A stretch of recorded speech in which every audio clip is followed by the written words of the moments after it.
Alors, je reviens sur le terme week-end, puisque nous sommes le vendredi 3 juin, donc nous sommes dans un week-end, d'autant plus que, en réalité, la semaine devrait se terminer le samedi.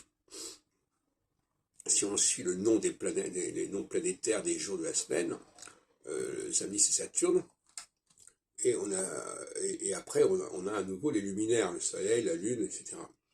Donc le week-end il englobe la fin de la semaine et le début de la semaine suivante, qui est une aberration au niveau cyclique.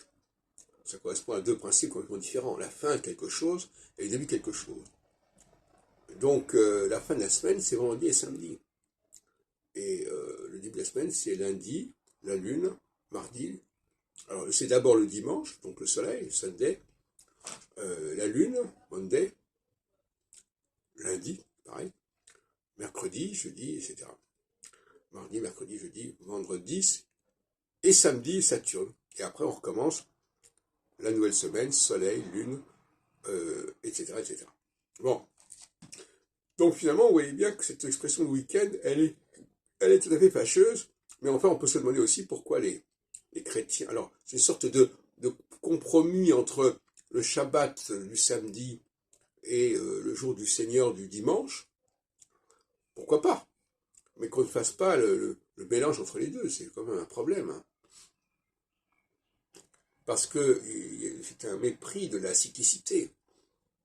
Il y a une période de 7 jours qui correspond analogiquement et symboliquement à des périodes de 7 ans.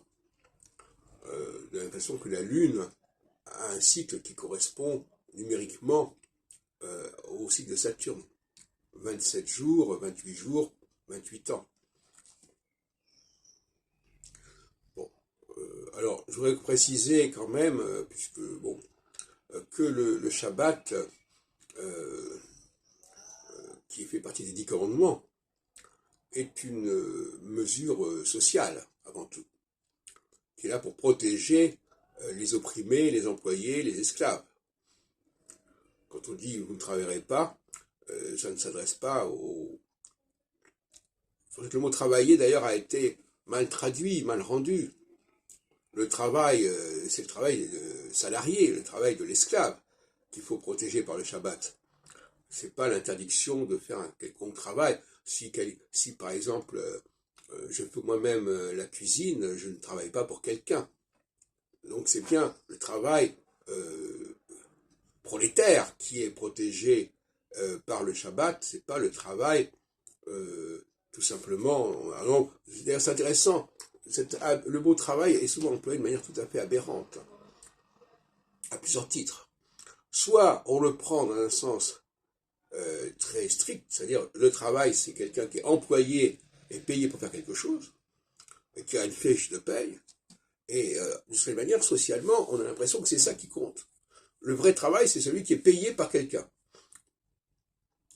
Et l'autre idée du travail, c'est l'idée que, au niveau du Shabbat, par exemple, la maîtresse de maison qui fait la cuisine, elle travaille. Non, elle ne travaille pas. Et si, bon, donc si vous voulez, c'est un mot qui est utilisé à toutes les sauces.